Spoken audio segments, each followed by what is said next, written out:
여러분, 한국 TV 프로그램 중에 제가 자주 보진 못하지만 종종 시간 날 때마다 보게 되는 것은 세상에 이런 일이라는 프로그램이에요. 여러분도 아마 보신 분들이 꽤 있으실 텐데 보통 지나간 걸 봅니다. 근데 얼마 전에 그 세상에 이런 일이라는 그 프로 중에 한 83세 된 한 할아버지가 소개되었어요. 그 할아버지가 살고 있는 아파트 옆에 살고 있는 어느 이웃이 그 문 사이로 보이는 그 안의 내부 광경을 보고 놀라서 방송국에 제보를 한 거죠. 그래서 방송국에서 이제 찾아가서 문을 똑똑거리고 좀 들어갈 수 있겠습니까? 그랬더니 여긴 못 들어옵니다.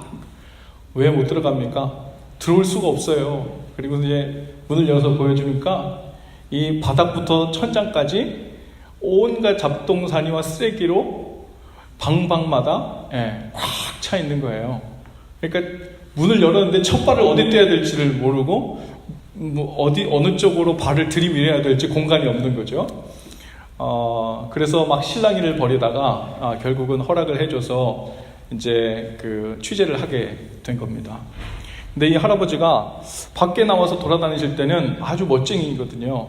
양복을 딱 차려입고 넥타이도 예쁘게 하고 또 지팡이를 딱 쥐우시고 아주 정정하세요. 정신도 또렷하시고. 근데 이 할아버지가 집에 들어가서 그 집안이 그런 환경 속에서 살고 있다는 것을 이분을 아는 주위 사람들은 전혀 도저히 상상할 수도 없는 그런 일이라는 거예요. 이 할아버지에 대해서 PD가 대화를 나누다가 알아보니까 이 할아버지의 이제 과거에 대한 이야기를 합니다. 그리고 실제로 졸업장부터 시작해서 다 옛날 이야기를 가지고 꺼내 보니까 올해 83세이신데 서울 법대 출신이시고 한때 한국뿐 아니라 동양 제1의 플라스틱 회사 제품 공장을 운영하시던 회장님이셨던 거예요. 지금은요 5개 국어 외국어도 하시는 분이세요.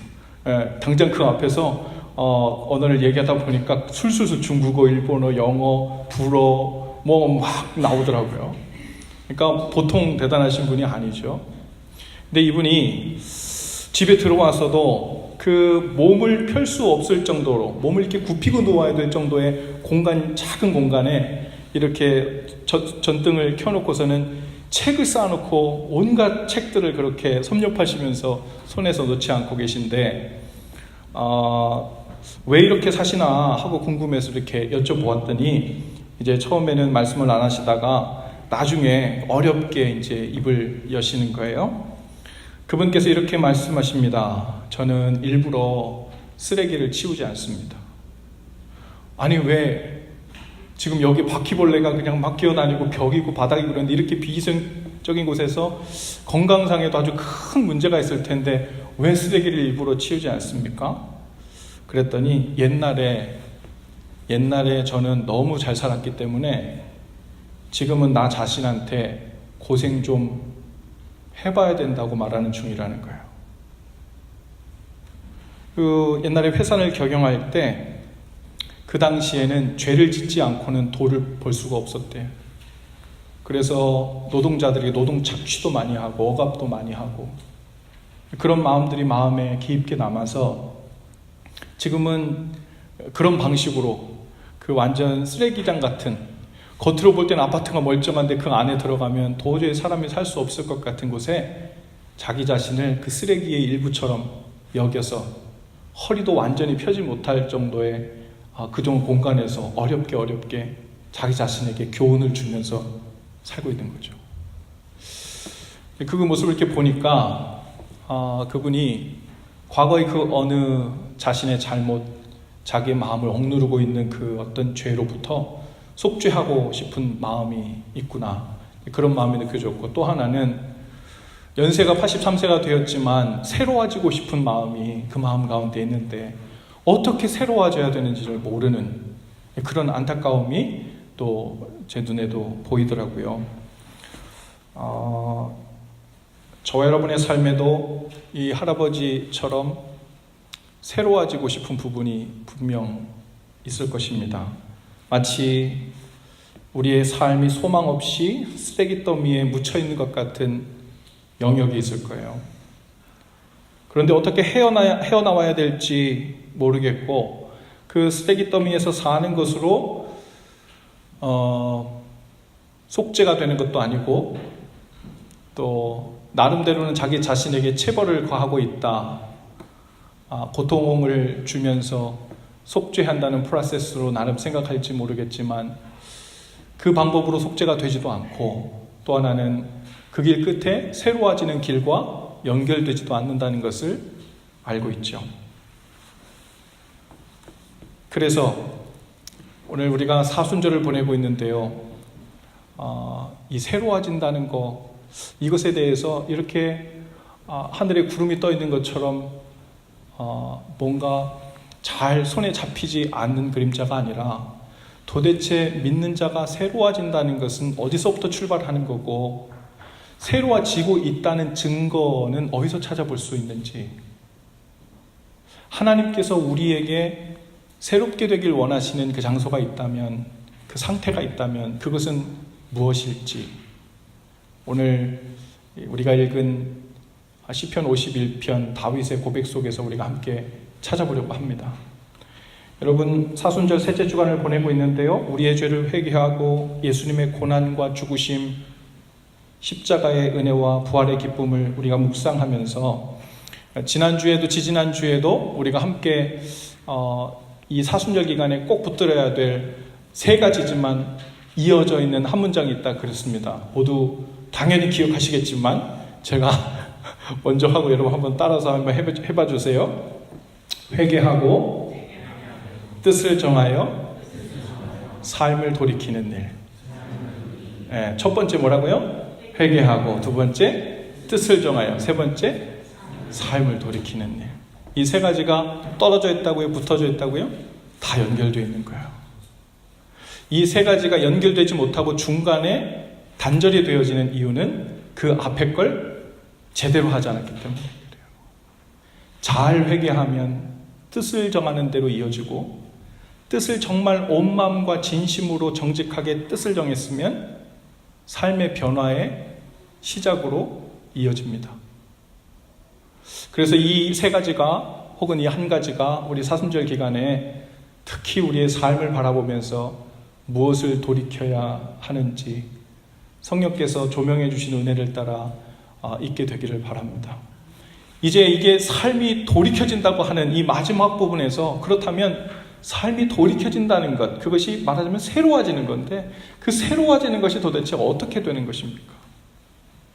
오늘 우리가 읽은 시편 51편이 다윗의 시편인데 이 소제목에 보면 제 성경책에 이렇게 써 있어요. 다윗이 밧세바와 동침한 후 선지자 나단이 그에게 왔을 때 라고 이렇게 써 있어요. 나단 선지자가 다윗 왕에게 와서 그 죄를 지적할 때는 이미 다윗이 너무 많은 죄를 지었어요. 장군 우리아의 아내 밧세바를 범했고, 그 죄를 덮기 위해서 충성스러운 장군 우리아 장군을 적진의 아주 위험한 곳에 일부러 놓고 사람들이 다 나오게 해서 일부러 적진에서 전사하도록 만든 겁니다. 말하자면 살인 교사를 한 거예요. 자기 손을 대진 않았지만 다윗이 죽인 거나 연배 없습니다. 다윗은 지금 간음죄도 저질렀고 살인죄도 저질렀어요. 근데 지금 오늘 우리가 읽은 시편 51편에 다윗이 하나님 앞에 나가서 회개하는 이 장면의 내용들을 보면 좀 이상한 게 있어요. 다윗이 하나님 앞에 고백하는데, 하나님 잘못했습니다. 제발 죄 용서해 주세요. 제발 제가 지옥에 가지 않게 해주세요. 제발 큰 벌은 제게 내리지 말아주세요. 이번에 용서해 주시면 제가 정말로 하나님 말씀 잘 들을 테니까 이번에 저에게 아픈 회초리는 대지 말아주세요. 큰 징계는 주지 말아주세요. 이런 얘기가 없어요. 무슨 얘기를 합니까? 괴로워하고 아파하면서 정결한 마음을 제게 주시옵소서. 정직한 영을 새롭게 해주시옵소서. 성경을 거두지 마옵소서. 구원의 기쁨을 회복시켜 주옵소서. 지금 다윗에게 있어서 가장 큰 두려움이자 아픈 이유는 하나님과 함께 가까이 있다가 죄로 인해 멀어져 정결한 마음으로 하나님을 바라보지 못하고 있는 고통이 다윗에게 제일 큰 거예요. 정직한 마음으로 하나님께 나아가지 못하고 있는, 그래서 완전히 가로막혀 있는 이것이 자신에게 가장 큰 고통인 거예요. 성령을 거두지 말아달라는 이야기, 하나님께서 성령을 통해 자기에게 주시는 그분의 마음, 그분의 인도하심, 그분의 은혜의 손길, 그것이 혹여라도 더 이상 내 마음을 움직이지 못하게 되는 때가 올까봐 두려움으로 하나님께 간구하고 있는 거죠. 여러분, 모든 그리스도인들이 죄로 인해 하나님과 멀어지기 시작할 때 나타나는 반응도 이 다윗의 것과 크게 다르지 않아요. 하나님을 바라보는 마음이 깨끗하지 못하니까요, 어떤 식으로든 하나님께 너무 가까이 가는 것이 부담스럽게 됩니다. 가장 두려운 것은 정직해지는 거예요. 이게 딜레마죠. 하나님, 정직해지길 원합니다. 하지만 정직해질 수 없습니다. 그러면 내가 너무 큰 두려움과 부담감을 대면해야 되는 거예요. 그 앞에서 자신의 죄가 낱낱이 드러날 것이고, 그랬다가는 자신이 살 수 없을 것 같은 그런 두려움이 엄습해 오는 겁니다.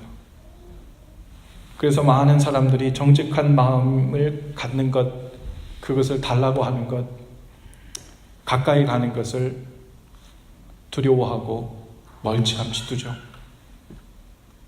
누가 그 정직한 마음을 가지고 하나님 앞에 그렇게 살 수 있나, 이런 생각으로 합리화를 시키면서, 그리고는 우리가 우리 마음에 이렇게 소란스럽게 일어나는 그 부담스러운 마음들을, 그 소음들을 어떻게든 잠재우고 다른 곳에 정신을 팔리게 하지 않으면 살 수 없어서 삶 속에 있는 아주 작은 사소한 일들을 내 삶 속에 아주 한 중심, 가장 중요한 자리로 초청해서 그것을 붙들고 사는 사람처럼 라이프 스타일이 변해요.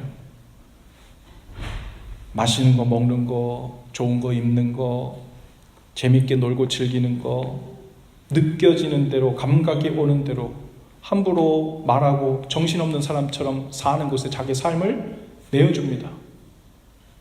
어떤 사람은 지혜가 부족하고 하나님을 알지 못하기 때문에 무지해서 내어주는 사람도 있지만, 어떤 사람은 알지만 내 안에 있는 그 죄로 인하여 정직하게 하나님 앞에 나아가서는 부담스러워 살 수가 없어서 자기를 자꾸만 다른 주변의 것들에 온 정신이 팔리도록 자꾸 허용하는 거죠.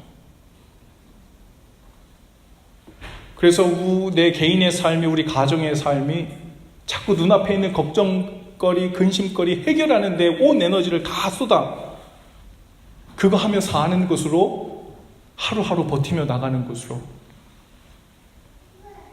떨어지는 경우를 많이 봐요. 여러분, 혹시 주위에 혹 그런 사람이 보일지 모르겠어요.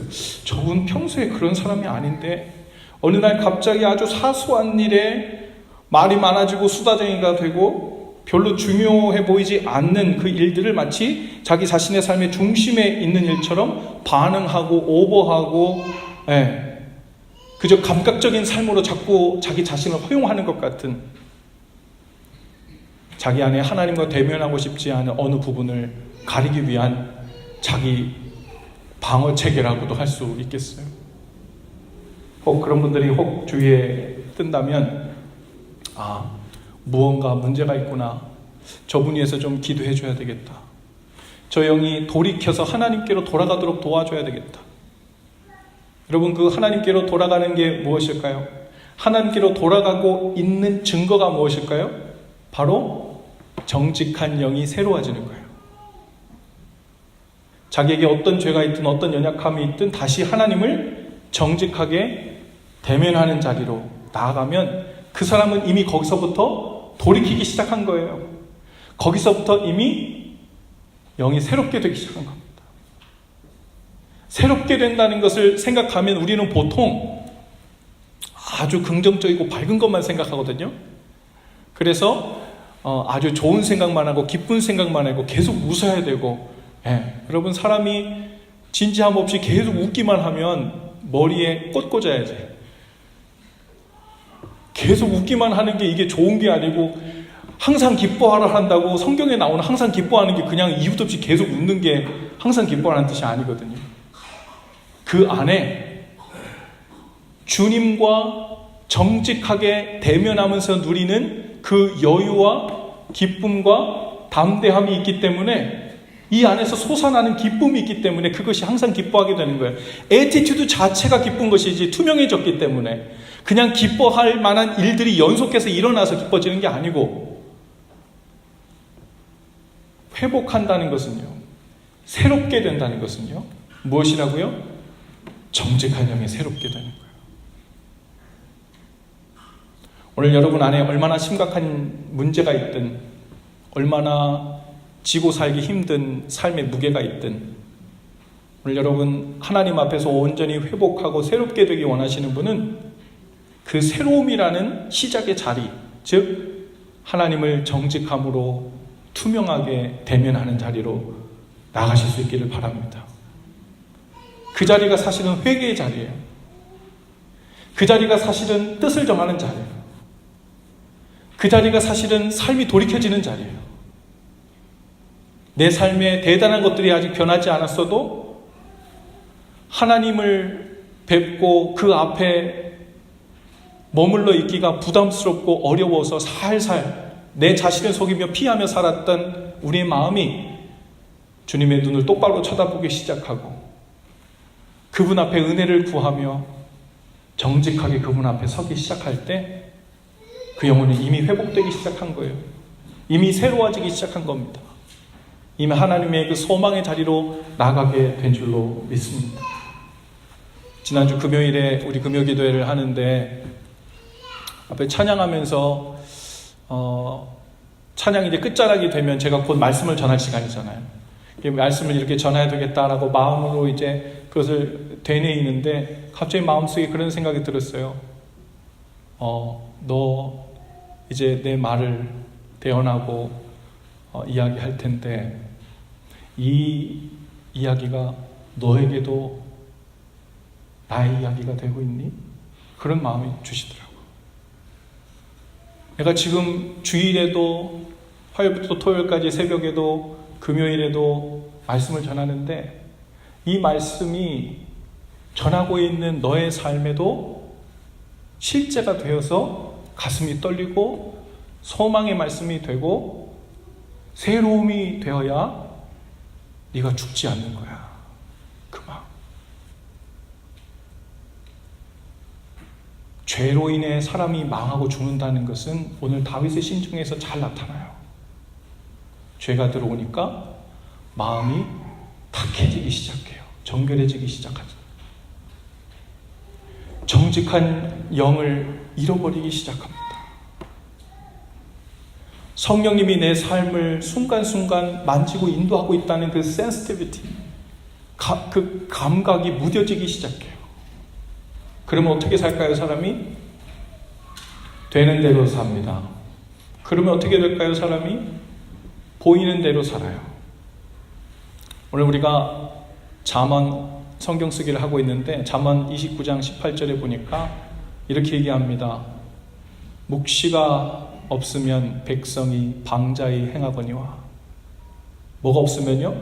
묵시가 없으면 백성이 방자히 행한다. 이 묵시는 계시거든요.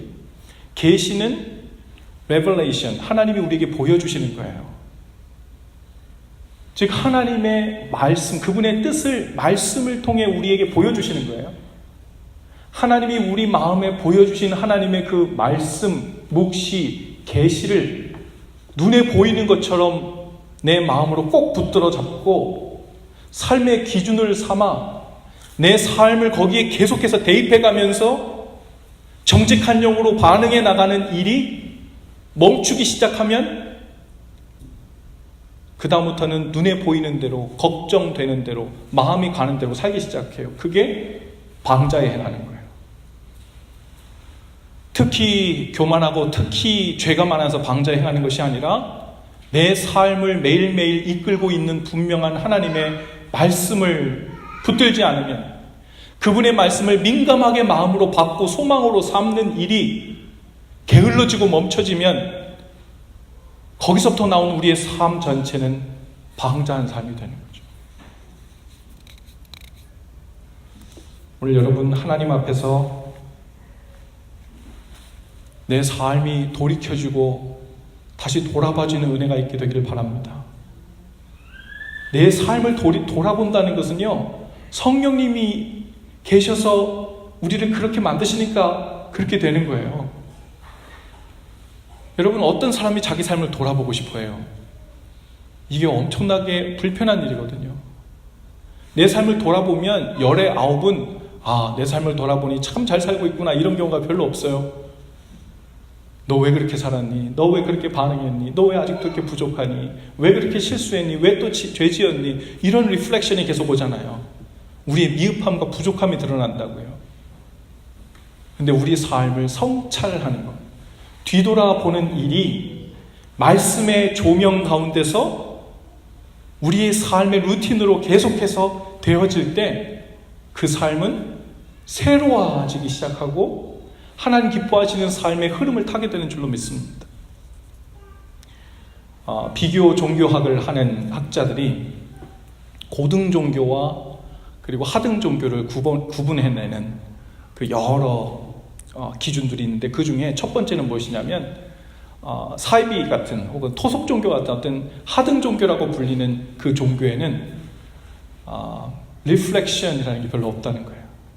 자기 성찰이라는 것에 도움을 주는 게 아니라 어떻게 하면 그들의 소원을 들어줄까, 어떻게 하면 자기니 원하는 것을 이룰 수 있도록 그 중개인, 그게 무당이든 누구든 그 중개인이 그 소원을 이룰 수 있도록 어떤 대가를 지불하든 희생을 제불하든 어떤 노력을 하든 주문을 외우든 하여튼 그런 종류의 분위기로 간다는 거예요.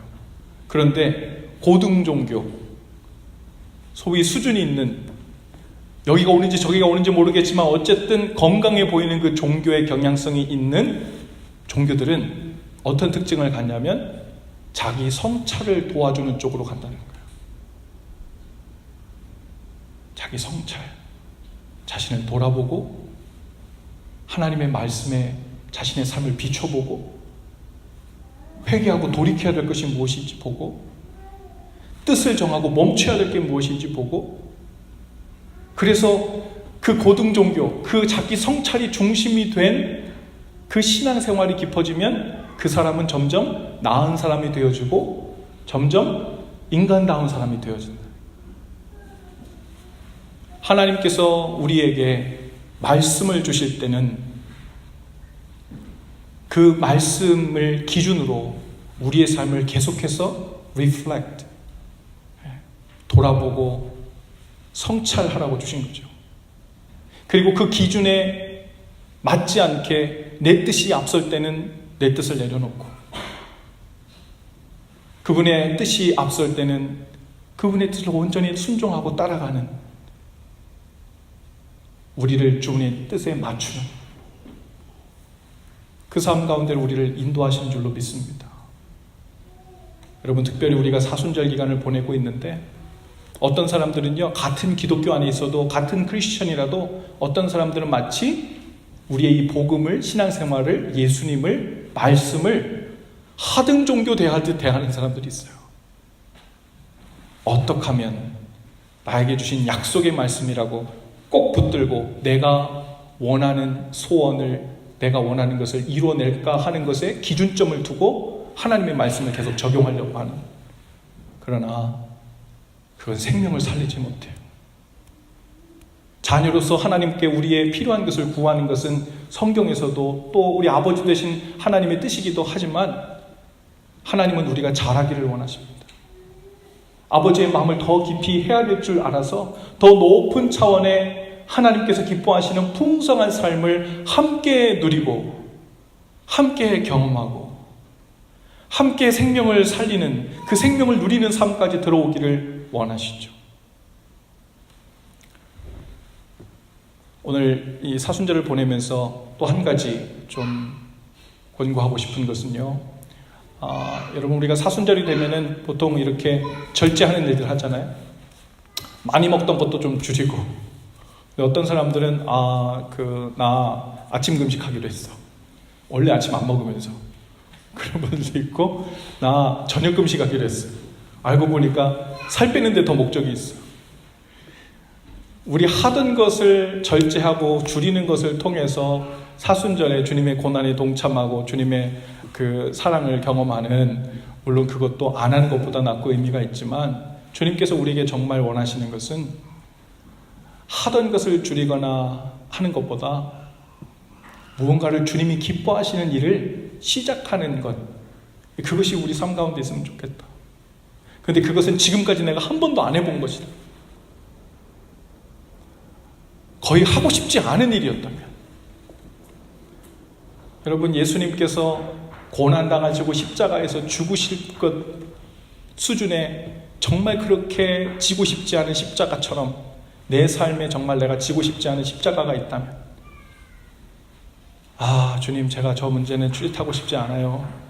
그리고 영원히 미뤄둔 숙제 같은 문제가 있다면, 하나님, 저 관계는 내가 손을 대고 싶지 않아요. 그래서 그냥 마음의 한 변두리에 계속해서 셋사이드 해놨던 그런 관계들이 있다면, 누구는 용서하고 싶지 않아요. 누구는 품고 싶지 않아요. 말을 섞지 않고 함께 곁에 있고 싶지 않아요. 십자가를 지는 것이 죽기보다 어렵고 힘든 일이었던 것처럼, 이 사순절에 주님, 제가 주님을 따라 십자가의 길을 갑니다. 그러려면 적어도 내가 죽는 길이어야 되겠죠. 아침 굶는 거는 안 죽어도 할 수 있죠. 그렇죠? 음식 줄이는 건 안 죽여도 할 수 있어. 카페인도 혹시 카페인 금식하시는 분 있으면 하던 대로 잘 하세요. 그것도 유익이 있습니다. 하지만 하나님, 제가 죽어야만 할 수 있는 일, 하나님, 그것을 어렵지만 시작하게 하시옵소서. 사랑하는 사람이지만 도저히 용납이 안 되고 마음에 품을 수 없고 포기하고 싶은 때, 용서하고 싶지만 도저히 용서할 수가 없어서, 아, 저건 내가 십자가에 못 박혀 죽지 않는 날은 정말 불가능하다라고 미뤄놓은 관계들이나 일, 하나님, 제가 이 사순절에 승리할 수 있을지, 끝까지 갈 수 있을지, 어느 정도가 다 포기할지 모르겠지만 주님을 따라 이 죽는 일에 나의 십자가를 지고 주님을 따르는 것을 한번 해보기 원합니다. 여러분, 거기에서부터 우리의 성찰이 일어나고 우리 자신이 바뀌는 일이 시작돼요. 여러분, 사람들이 변할 때가 언제 변합니까? 아주 큰 사건을 경험할 때, 혹은 죽을 것 같은 사고를 당했는데 간신히 살아났을 때, 그렇죠? 질병에 있다가 간신히 살아났을 경우에, 교통사고 당했는데 거의 다 죽을 뻔했다가 살아난 경우에, 그럴 때 그 사람은 삶이 변하기 시작해요. 다 그런 건 아니지만. 이유가 뭘까요? 그때가 돼서야 자기를 성찰하고 뒤돌아볼 힘과 이유가 생겨나기 때문에 그래요. 근데 하나님은 우리에게 뭐라고 말씀하십니까? 교통사고 당해야 혹은 질병에 걸려야, 불치병에 걸려야 돌아서겠구나 그러지 않고, 내가 지금까지 계속 말해왔지 않니? 내가 십자가에서 죽을 때 너는 나와 함께 십자가에서 이미 죽었다. 이제 내 자신을 온전히 다시 돌아보고 마치 다시 태어난 사람처럼, 거듭난 사람처럼 네 삶을 바꾸고 가꾸고 새로워지는데 피를 흘리기까지 싸우면서 그 일에 정진해라. 거기서부터 우리의 삶이 새로워진다. 새로워진 것만큼 네 삶이 풍요로워지고, 너와의 관계를 맺고 있는 사람들의 관계가 다 풍요로워지고 건강해지고 새롭게 되고. 주님, 제가 그동안 나의 방법으로 많이 노력해왔지만 무릎 꿇고 안 되겠어요 하고 내려놓았던 그 많은 일들 중에 우리가 마지막 남은 온전히 다 해보지 못한 한 가지 방법이 있다면, 그것은 다른 것 아니라 하나님의 말씀과 만나 내가 변하는 일이에요. 부단히 변하는 일이에요. 거기서 우리는 너무 기쁘고 즐겁고 구원의 기쁨이 막 샘솟지 않아도, 거기서부터 우리는 하나님 주신 복음을 진지하게 대하게 되고 생명을 살아있게 만드는 데 있어 그게 무슨 의미인지 조금씩 해석을 하기 시작하고 삶이 변하면 이렇게 주님의 생명이 나의 생명이 되는구나 라는 것을 경험하게 됩니다. 오늘 그 은혜가, 그 도전이, 그리고 그 귀하고 복된 구원의 길이 저와 여러분 삶 가운데 온전히 열리고 또 그 길로 믿음으로 달려 들어가시는 저와 여러분들 다 되실 수 있기를 주님의 이름으로 축복합니다. 아멘. 우리 앞뒤자분 인사하시면서 당신을 위한 새 길이 열려 있습니다. 한번 인사하십시다. 당신을 위한 새 길이 열려 있습니다. 우리 모두 일어나셔서 환신 기도를 함께 하시고 찬양하겠습니다. 오늘 주신 말씀 기억하며 함께 기도하죠. 주님, 우리가 새로워지기를 원합니다.